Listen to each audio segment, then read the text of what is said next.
Donald Trump really does seem to be stuck between a rock and a hard place on the subject of reproductive rights, and thus he keeps shooting himself in the foot time and time again, in interview after interview and in statement after statement. And I have the latest example of that for you, where he says something that prompted politically disastrous headlines like this one from the Associated Press. Trump says states should decide on prosecuting women for abortions, has no comment on abortion pill. You also have a headline like this from Mediaite. Trump refuses to say he'd veto national abortion ban or giving full legal rights at conception in stunning exchange. And we'll talk about the exact moment being reported on there from this interview. The context is Trump did an interview with Time magazine, and there's a bunch that came out of it. We'll talk about the other moments in a different segment, and this one will just focus on reproductive rights and the mistake that was made by Trump here, where he's trying to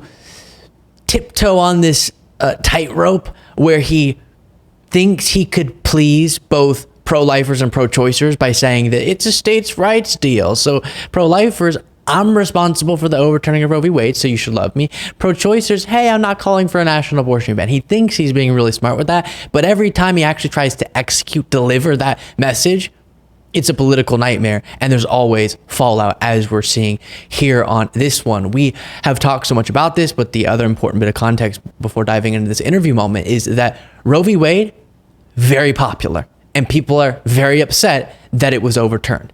Especially in the post Roe v. Wade era, Roe v. Wade's very popular, right? Retrospectively, people really wish that didn't happen. And so Trump keeps reminding people of that. And now he's not even willing to say that he would veto a national abortion ban, and panics and tries to wiggle out of the question when he gets asked that, which is just a Democratic message writing itself in a campaign ad right there.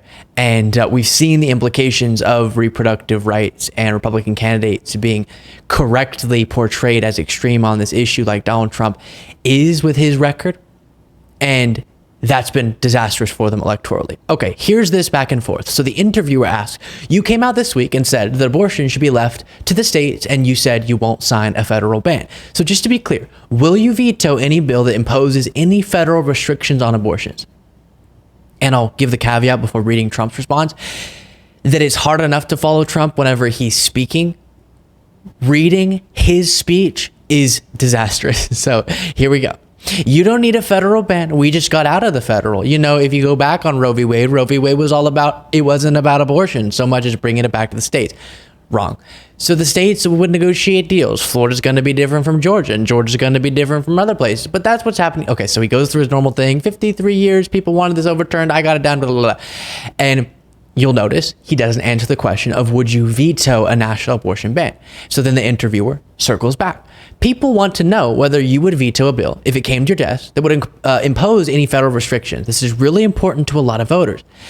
And Trump responds, but you have to remember this, there will never be that chance because it won't happen. You're never going to have 60 votes. You're not going to have it for many, many years, whether it be Democrat or Republican. So still not answering the question, which is what creates headlines of Trump refuses to say he would veto a national abortion ban, because we know if that got to his desk, he would sign it. And to the point that he made there, is it impossible that that would happen? No. I think Democrats will, and I'm going to implore them to, create a carve-out in the filibuster so that in the Senate, they can just do a simple majority vote on reproductive rights, Roe v. Wade being enshrined into federal law, the position that the majority of Americans support. And so if Democrats would be willing, as I think they would be, to do that, then I think Republicans would also, if they had the majority, be willing to not abide by the 60 vote threshold and instead create a carve out for a simple majority, which then means it could get to Trump's desk. And he's saying he will not give a straight answer as to what he would do. And then the interviewer tries to jump in and says, do you think that? And Trump says, and you know what?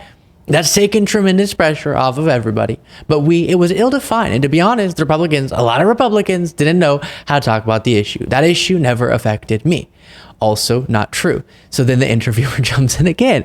So just to be clear then, you won't commit to vetoing the bill if there's federal restrictions, federal abortion restrictions. And Trump said, I won't have to commit to it because it'll never, number one, it'll never happen. Number two, it's about states' rights. So again, saying he won't commit, he won't give an answer.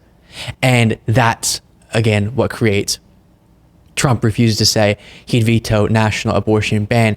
And then, because of the further questions about this, like here's a screenshot that is going viral right now. Do you think states should monitor women's pregnancy so they can know if they've gotten an abortion after the ban? And a question about prosecuting women also being answered the same. Trump says, I think they might do that. Again, you'll have to speak to the individual state. Then on prosecuting women, you have him getting asked, when I ask whether he would be comfortable with states prosecuting women for having abortions beyond the point the laws permit, he says it's irrelevant whether I'm comfortable or not. It's totally irrelevant because the states are going to make those decisions. So then you have Mother Jones reporting Trump says states could prosecute women for abortions under his watch. You also have the Detroit News saying Trump says states should decide on prosecuting women for abortions, has no comment on abortion pill.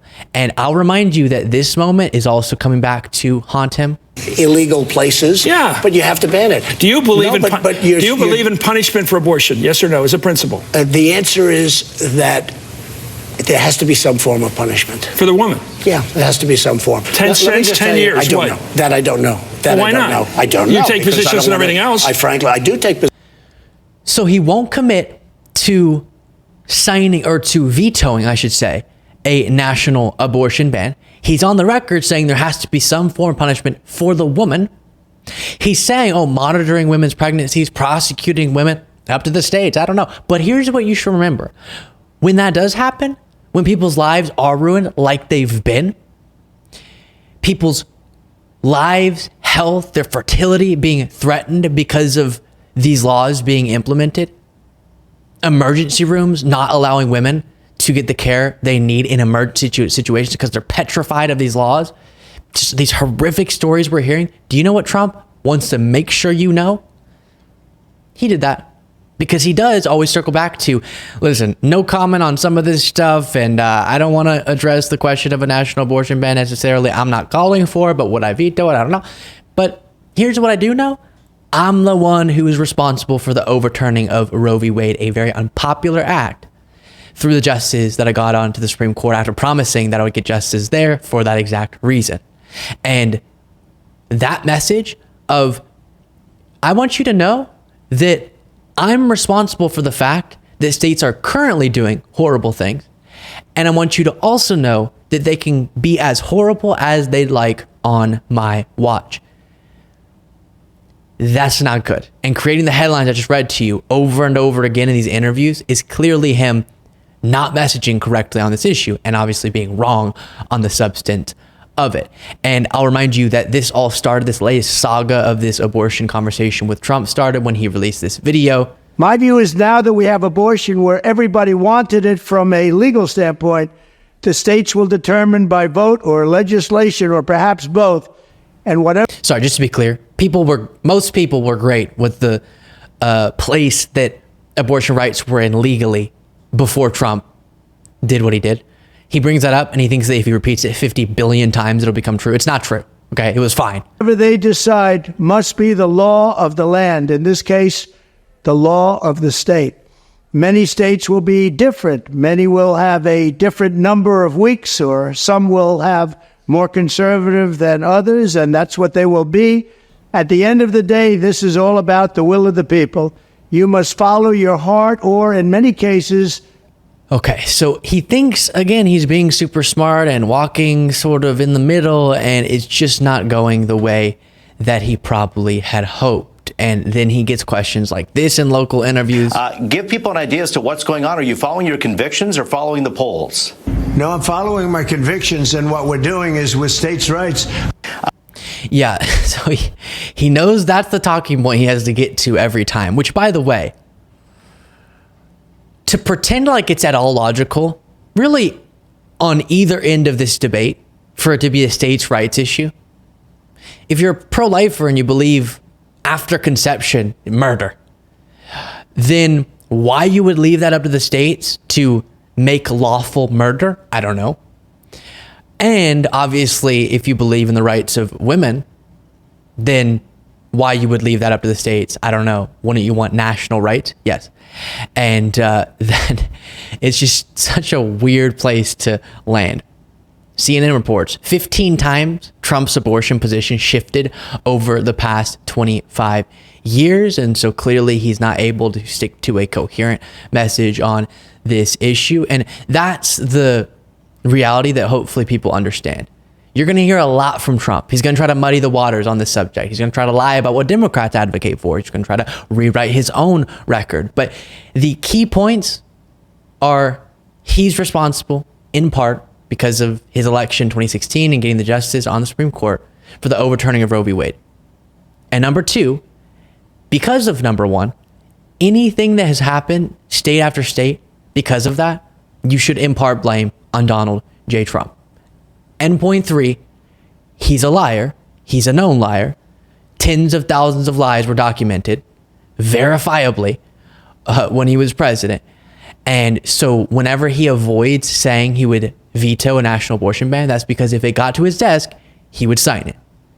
And so this should be the political nightmare that is turning out to be for Trump, in part because of montages like this. I got rid of Roe v. Wade. Supreme Court justices and the Supreme Court ruled to end the moral and constitutional atrocity known as Roe v. Wade. Very important. We did the Roe v. Wade thing, which they've been trying to get it done. If it weren't for me with Roe v. Wade, you wouldn't even be talking about this. Getting rid of Roe v. Wade was an incredible thing. I'm the one that got rid of Roe v. So you get the point. And the contrast is as stark as it gets between President Joe Biden's stance, the popular one, the majority of Americans support enshrining Roe v. Wade into federal law. And I do think Democrats could get that done if they had majorities in the House and Senate. This election's so important for that reason, as well as all the others we talk about on a regular basis. And Trump's stance is prosecuting women, monitoring their pregnancies, stripping away their rights further. It's all on the table under me. And also, based on what I've said previously and what I've done previously, that likely if Republicans could get to my desk a national abortion ban, then I'd sign it. That's the real stance of Donald Trump. He just doesn't want to say that until after he wins the election. And his message could not be more clear on that, because often he'll almost say that. He'll say, Republicans, I get it, but the election, we have to win if we want to do anything. So let's just win and then we'll do the stuff. And so hopefully, as clear as the facts seem to be here, hopefully they will be that clearly understood by Americans. Let me know what you thought of all that in the comments.